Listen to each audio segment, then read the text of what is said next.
Giant Splash is a water coaster at Lotte World Busan. This specifically is a Mack Power Splash.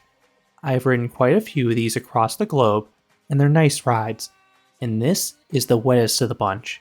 I'll explain everything you need to know about this ride in this review.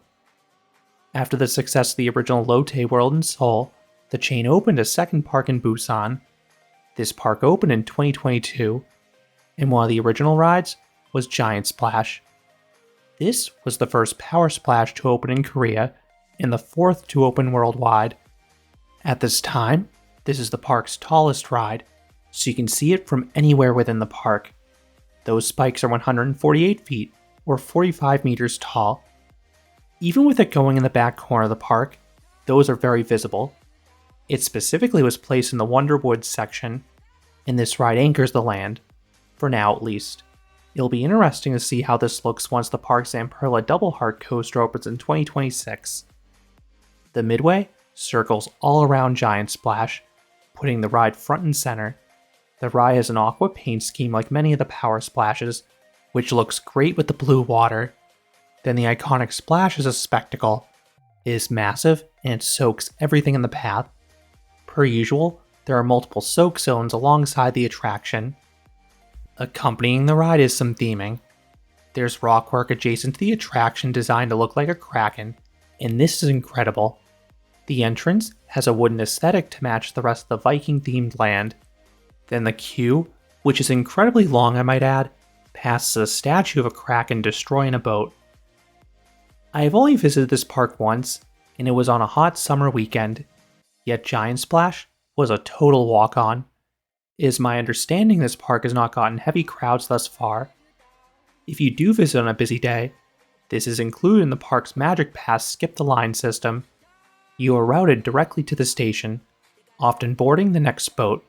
When it is your turn to ride, you can select any open row. If the row you want is already occupied, staff members will allow you to wait an extra cycle. I don't have much of a preference where I sit in this one though. The forces feel identical across the boat.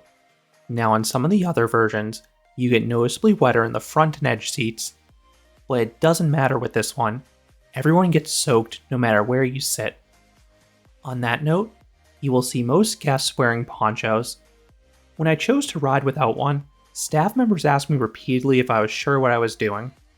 The heat index was above 100 degrees Fahrenheit, so I knew what I was doing. I wanted to get drenched, and this ride certainly did that. The boats seat a max of 20 riders per cycle. They are comprised of 5 rows of 4. This installation has a turntable, so it is capable of running 2 vehicles unlike a lot of other shuttle coasters.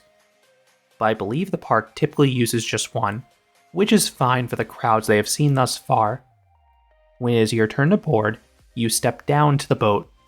Once seated, all the restraints are automatically lowered simultaneously. This is a great feature Mack has included in all the Power Splashes. This speeds up dispatches, as it removes the manual checks, which would have been tricky given the low position of the boat and the wide rows. The U-shaped lap bars are beefy, but they are comfortable. Once secured, the turntable rotates you to the main track. Now this turntable is much slower than the other Power Splashes. Specifically, the final alignment is agonizingly slow. Giant Splashes takes 46 seconds on average to align. Compare that to the prototype Power Splash and Pulsar that takes just 27 seconds. That is more in line with the other models as well. I'm not sure why this one is so slow, but it would definitely add up on a busy day if this had a lengthy queue. Once aligned, the ride begins with a backwards launch. This is the first of 3 LSM launches, all of which are positioned around a bunny hill. This one is quite mild. You then coast along a long straightaway that will eventually be filled with water for the splashdown, but not yet. Then you climb part of a vertical spike. You don't go high enough to get any airtime or weightlessness this time around. This part is basically the warm-up. You then roll forwards. You meekly travel over the bunny hill, then launch 2 engages. This has a solid punch to it. Immediately afterwards, you ascend the other vertical spike. This one offers nice weightlessness at the apex for all. You then fall backwards and hit the third launch. which is the best by far. It has a similar power to Launch 2, but you experience it in reverse, so it hits much harder. So you are folded over the lap bar from the suddenness. Then, you fly over the subsequent bunny hill, having enough speed this time around to get good sustained floater airtime. I'm a fan of any backwards airtime, especially when you get a sustained moment like this. You are then whisked down the straightaway, which again is still empty, and then you ascend the backward spike once again, but this time, you travel to the very top. It starts with traditional weightlessness on the ascent, but the top of the tower is profiled a bit weirdly. It has an extra curve to take you away from the vertical. This uniquely switches that pure weightlessness to more traditional floater airtime in the descent as you go over the hump. While you were busy climbing the spike, the trough rapidly filled with water. It is an impressive feat of engineering how quickly this works.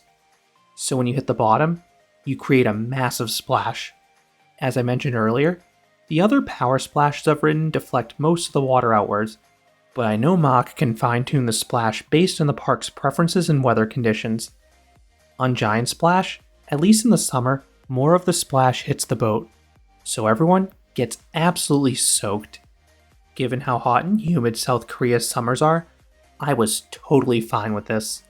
I was drenched everywhere except my feet, which is the ideal scenario for me with a water ride. The splash doubles as a break, as you then meekly pass over the bunny hill one last time and come to a stop on the turntable. You then rotate back to the load platform. Interestingly, the turntable is much faster this time around, matching the rotational rate of the other power splashes. I'm not sure why it's so slow the other way around though. The coaster is just 712 feet, or 217 meters of track, but the ride feels way longer and more complete because of the extended swing launch sequence. You effectively travel the full track length 3 to 4 times. While the first pass is pretty mild, the pacing is great from the second launch onwards. Most other water coasters do a lot of meandering, and that is by design. This one skips the slow floating troughs in favor of more time at high speeds. Then in terms of smoothness, this coaster tracks very well. Some of the Mack water coasters have a shuffle to them, but that's usually on the turns, which the power splashes lack, so that's probably why they're so smooth. What would I rate Giant Splash? I would give this coaster a 7 out of 10. This is a good water ride and a fun coaster. 2 of the 3 launches are good. The backwards bunny hump is excellent, and the spikes offer plenty of weightlessness. Then that final splash is just what the doctor ordered on a hot day. I would take this model over most water coasters out there, and I'm excited to see more pop up across the globe. Those are my thoughts on Giant Splash at Lotte World Busan. What are your thoughts on this coaster? Have you ridden a power splash wetter than this one? Let me know down in the comments. If you enjoyed this review, I would appreciate it if you gave this video a like, and you consider subscribing, because there'll be a lot more roller coaster and amusement park videos here at Canopy Coaster. Thanks for watching,